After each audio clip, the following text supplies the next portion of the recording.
The laughter started before she even reached the table, a ripple of quiet amusement that followed her across the sunlit cafe like a shadow she could not escape.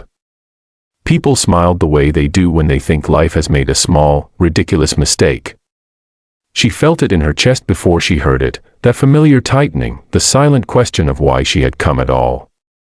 In her arms, her baby shifted softly, warm and trusting, unaware that this room had already decided who his mother was supposed to be.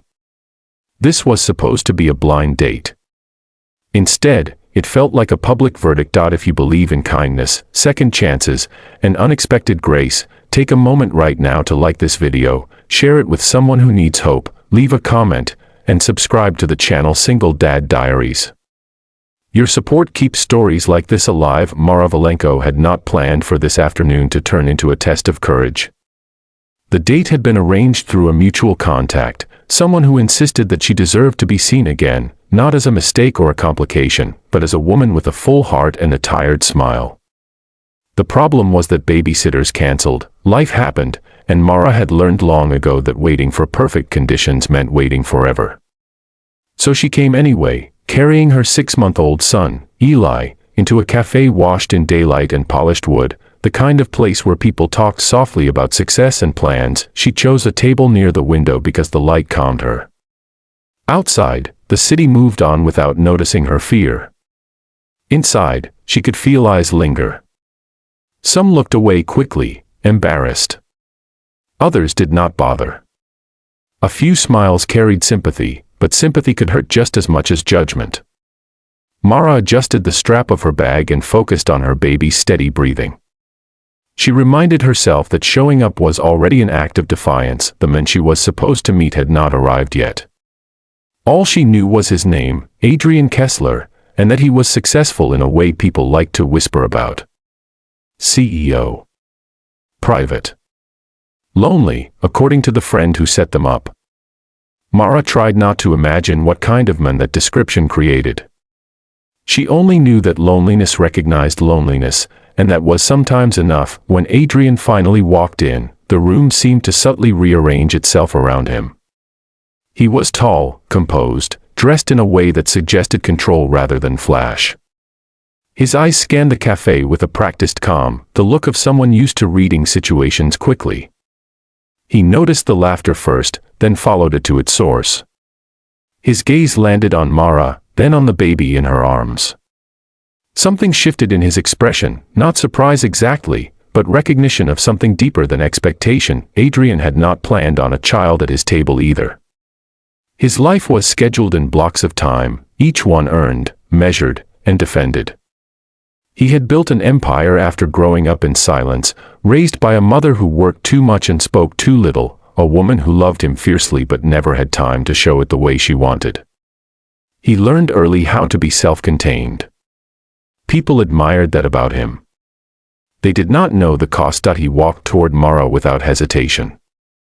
The laughter faded, replaced by curiosity. This was the moment Mara braced for. The polite excuse. The awkward apology. The confirmation that she had misjudged everything. Her shoulders tensed, and she prepared herself to smile through it. Instead, Adrian stopped in front of her table and looked at the baby with a softness that surprised even him. The noise of the cafe seemed to dim as he focused on the small life blinking up at the world. Eli's hand curled around nothing, then something, as Adrian gently offered a finger. The baby gripped it with surprising strength. Mara watched, stunned, as the CEO everyone whispered about slowly sat down, not across from her, but close enough that the baby's warmth reached him. He did not flinch. He did not look around to see who was watching. He simply existed in that moment, as if it mattered more than whatever impression he was supposed to make. Holding a child had not been part of Adrian's plan, yet when Mara carefully shifted Eli into his arms, something inside him unlocked. The weight was real, grounding. The baby's breath was warm against his chest. For the first time in years, his thoughts went quiet. There was no agenda in this moment, no performance. Just presence. The cafe noticed. People who had laughed now stared, unsure of what they were witnessing. The image did not fit their assumptions.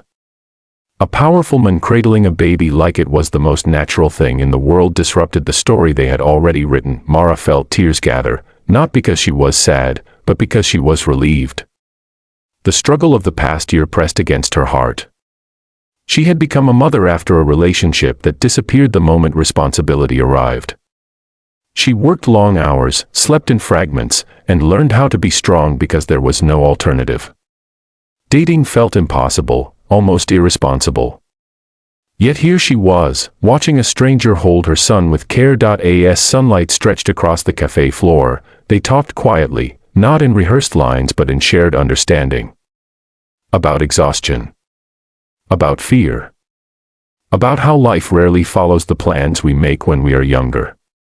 Adrian listened the way people rarely did, without trying to fix anything. Mara realized how long it had been since someone simply stayed. For Adrian, the afternoon became something else entirely. He saw not a complication, but courage. He recognized the kind of strength that did not announce itself, the kind that showed up even when laughter followed. Holding Eli stirred memories of his own childhood, of wishing someone would pause long enough to notice him. He wondered how many moments he had missed chasing success that suddenly felt smaller. Time moved differently after that. The date did not end abruptly. It unfolded. The baby slept, trusting. Mara's shoulders lowered. Adrian forgot to check his watch. Outside, the city kept moving, unaware that something quiet and important had shifted inside one man and one woman. Near the end of the afternoon, as the light softened and the cafe grew quieter, Mara felt something she had not allowed herself to feel in a long time. Hope. Not the fragile kind that shatters easily, but a steady warmth. She did not know what would come next, and for once, that uncertainty felt gentle. If this story is touching your heart right now, if you feel that ache of recognition or hope, please take a moment to like the video, share it with someone who needs to hear it, and engage with this story. Your support helps these moments reach others who feel unseen. As they stood to leave, the laughter that once followed Mara was gone, replaced by thoughtful silence. People had witnessed something they did not expect, and it stayed with them. Sometimes kindness does that. It lingers. Before this story ends, I have one small request. Please comment below with the word kindness if you believe moments like this can change lives. Mara stepped back into the daylight with her son and a heart that felt lighter than it had in months. Adrian walked beside her, not as a CEO, not as a savior, but as a man who had been reminded of what mattered. The future was still unwritten, but for the first time, it felt like something worth walking toward together.